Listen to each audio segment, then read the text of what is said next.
Hello again, friends. Mother Sylvia from St. Mark's, and I'm here with my friend Jeremy, the one who plays the organ and helps us sing songs for church. And he's going to share with us another story for the 40 days about another prophet. So take some deep breaths, get nice and settled, listen to the song, or better yet, sing it, and get ready for a story.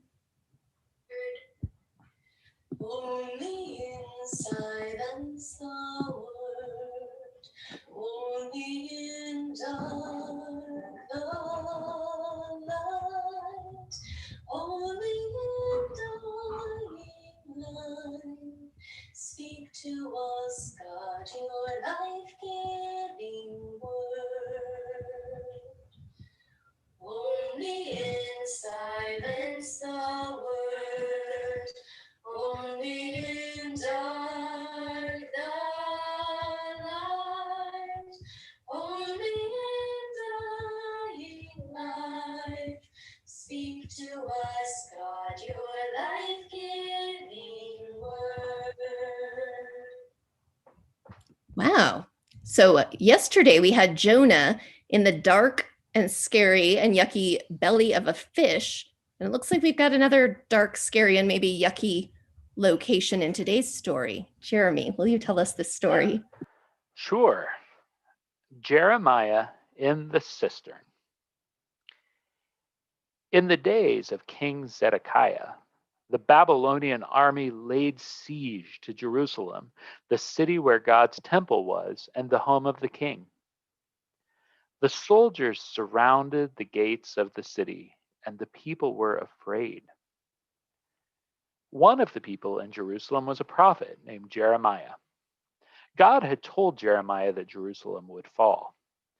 So Jeremiah warned the citizens of Jerusalem to flee the city and surrender to the Babylonian soldiers outside the gates. When the officials of Jerusalem heard what Jeremiah was saying, they were very angry. Traitor, they must have called Jeremiah, and turncoat, betrayer of the Jews. They went to the king and demanded that Jeremiah be stopped. The king said to them, "You know, I am powerless against you. Do what you will." So the angry men took Jeremiah and threw him into a well. Anyone waiting to hear a splash as Jeremiah hit the water was surely disappointed, for there was no water in the well. The bottom of the well was filled with mud, and into the mud Jeremiah sank. Now Ebed-Melech was a man from Africa who worked in the palace of King Zedekiah. Ebed-Melech heard that Jeremiah had been thrown into the well. He ran to the king and pleaded for Jeremiah's life. He said, "If you leave Jeremiah in the well, he will die." The king took pity on the prophet and gave Ebed-Melech the order, "Get 3 helpers and pull Jeremiah out before he dies." Ebed-Melech went to a room in the palace storehouse and found some old rags. He lowered the rags to Jeremiah in the well. Jeremiah, who no doubt was as hungry and cold as he was dirty and damp, must have wondered what a bunch of rags might be to him. Then Ebed-Melech explained that the rags were for padding. He was going to haul Jeremiah out of the deep well using ropes looped under Jeremiah's arms. The wadded rags would protect his armpits from rope burns. How grateful Jeremiah must have been for the servant's kindness. He was going to be saved. And not only that, Ebed-Melech was trying to keep him comfortable in the process. Then they hauled Jeremiah out of the mud, up out of the well, and onto dry land.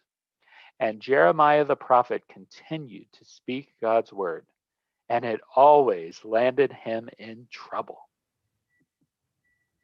Thanks, Jeremy. What a cool story. I have heard the name Jeremiah. I know about the prophet, but I don't think I ever heard before about Ebed-Melech. And it's a really good reminder that nobody does hard or important things all by themselves. Jeremiah was a prophet who told the people what God was saying. And that was really important work. But if Ebed-Melech hadn't helped him out of the pit, he would never have done that. And we would never have a book in the Bible called Jeremiah. And that's true of everyone who does important work, that nobody does it alone. There's always, for every one famous person, a million people who aren't famous who helped that person be strong and do that work.